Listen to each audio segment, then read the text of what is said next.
Chapter 17. The impact with the hard-packed earth of the plane knocks the wind out of me. My backpack does a little to soften the blow. Fortunately, my quiver has caught in the crook of my elbow, sparing both itself and my shoulder, and my bow is locked in my grasp. The ground still shakes with the explosions. I can't hear them. I can't hear anything at the moment, but the apples must have set off enough mines, causing debris to activate the others. I managed to shield my face with my arms as shattered pieces of matter, some of it burning, rained down around me. An acrid smoke fills the air, which is not the best remedy for someone trying to regain the ability to breathe. After about a minute, the ground stops vibrating. I roll on my side and allow myself a moment of satisfaction at the sight of the smoldering wreckage that was recently the pyramid. The careers aren't likely to salvage anything out of that. I better get out of here. I think they'll be making a beeline for the place. But once I'm on my feet, I realize escape may not be so simple. I'm dizzy. Not the slightly wobbly kind, but the kind that sends the trees swooping around you and causes the earth to move in waves under your feet. I take a few steps and somehow wind up on my hands and knees. I wait a few minutes to let it pass, but it doesn't. Panic begins to set in. I can't stay here. Flight is essential, but I can neither walk nor hear. I place a hand to my left ear, the one that was turned toward the blast, and it comes away bloody. Have I gone deaf from the explosion? The idea frightens me. I rely as much on my ears as my eyes, as a hunter. Maybe more at times, but I can't let my fear show. Absolutely, positively, I am live on every screen in Pan Am. No blood trails, I tell myself. I manage to pull my hood up over my head, tie a cord under my chin with uncooperative fingers. That should help soak up the blood. I can't walk, but I can crawl. I move forward tentatively. Yes, if I go very slowly, I can crawl. Most of the woods will offer insufficient cover. My only hope is to make it back to Rue's copse and conceal myself in greenery. I can't get caught out here on my hands and knees in the open. Not only will I face death, it's sure to be a long and painful one in Kato's hand. The thought of Prim having to watch that keeps me doggedly inching my way toward the hideout.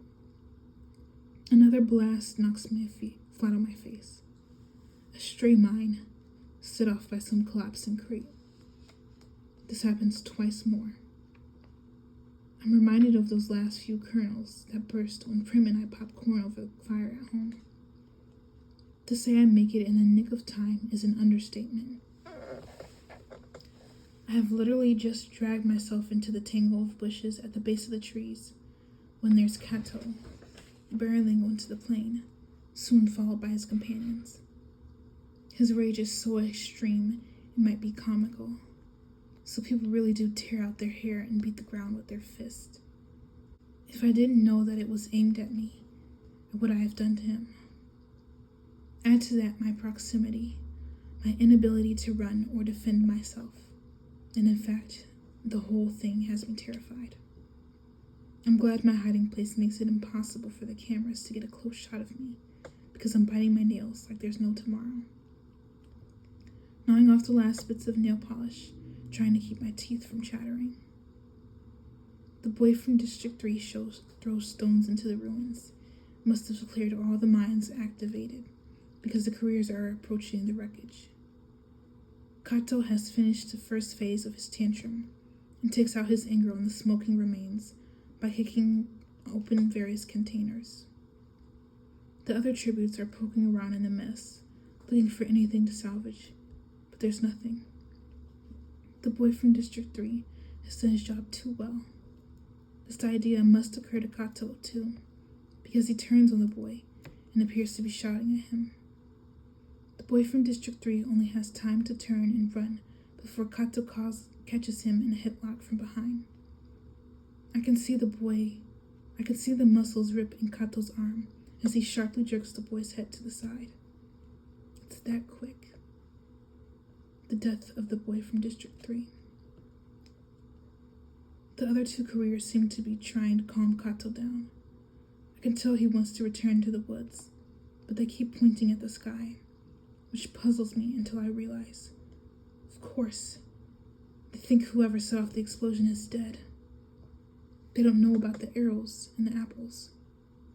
They assume the booby trap was faulty, but that the tribute who blew up the supplies was killed doing it. If there was a cannon shot, it could have easily lost in the subsequent explosions.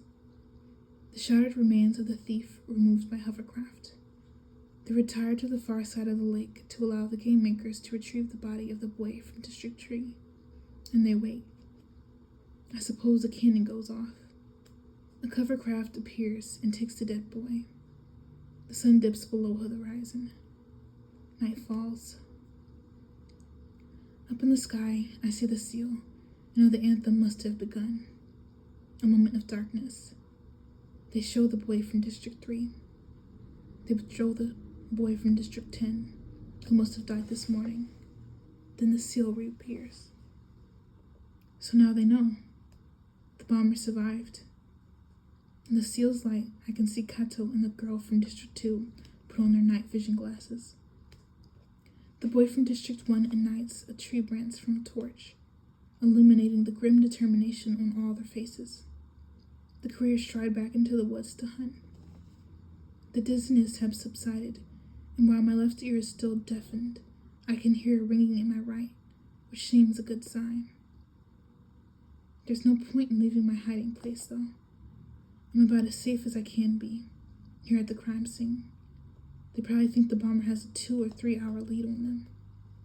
Still, it's a long time before I risk moving. The first thing I do is dig out my own glasses and put them on, which relaxes me a little, to have at least one of my hunter senses working. I drink some water and wash the blood from my ear, fearing the smell of meat will draw unwanted predators. Fresh blood is bad enough. I make a good deal out of the greens and root berries, ruin I gathered today. Where's my little ally? Does she make it back to the rendezvous point? At least the sky has shown we're both alive. I run through the surviving tributes on my finger. The boy from 1, both from 2. Phosphase, both from 11 and 12. Just 8 of us. The betting must be getting really hot in the capital. They'll be doing special features on each of us now, probably interviewing our friends and families. It's been a long time since the tribute from District 12 made it into the top 8, and now there are 2 of us. Although from what Kato said, Pete is on his way out. Not that Kato is the final word on anything. Didn't he just lose his entire stash of supplies? Let the 74th Hunger Games begin, Kato. I think. Let them begin for real. A cool breeze has sprung up. I reach for my sleeping bag before I remember I left it with Rue. I was supposed to pick up another one, but with the mines and all, I forgot. I begin to shiver. Since roosting overnight in a tree is insensible anyway, I scoop out a hollow under the bushes and cover myself with leaves and pine needles. I'm still freezing. I lay my sheet of plastic over my upper body and position my backpack to block the wind. It's a little better. I begin to have more sympathy for the girl from District 8 that lit the 5 that first night. But now it's me who needs to grit my teeth and tough it out until morning. More leaves, more pine needles. I pull my arms inside my jacket and tuck my knees up to my chest. Somehow, I drift off to sleep. When I open my eyes, the world looks slightly fractured. It takes a minute to realize that the sun must be well and up, and the glass is fragmenting my vision. As I sit up and remove them, I hear a laugh somewhere near the lake and freeze. The laugh's distorted, but the fact that I registered it all means I must be regaining my hearing. Yes, my right ear can hear again, although it's still ringing. As for my left ear, well, at least the bleeding has stopped. I peer through the bushes, afraid the couriers have returned, trapping me here for an indefinite time. No, it's Foxface, standing on the rubble of the pyramid and laughing. She's smarter than the couriers, actually finding a few useful items in the ashes. A metal pot, a knife blade. I'm perplexed by her amusement, until I realize that with the courier stores eliminated, she might actually stand a chance. Just like the rest of us. It crosses my mind to reveal myself and list her as a second ally against that pact, but I rule it out. There's something about that sly grin that makes me sure that befriending Foxface would ultimately get me a knife in the back. With that in mind, this might be an excellent time to shoot her.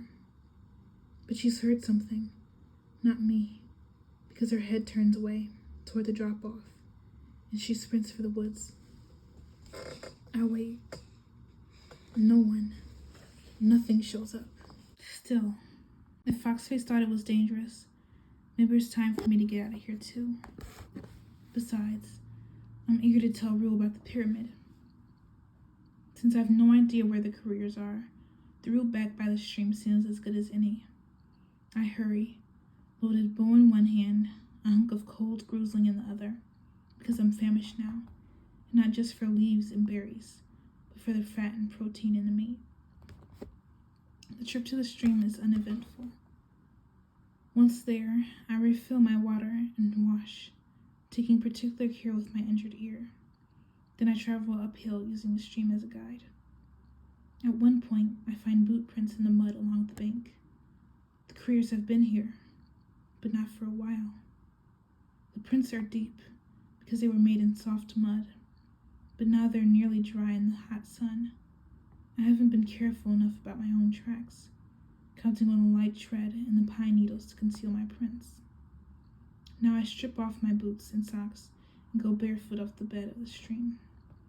The cool water has an invigorating effect on my body, my spirits.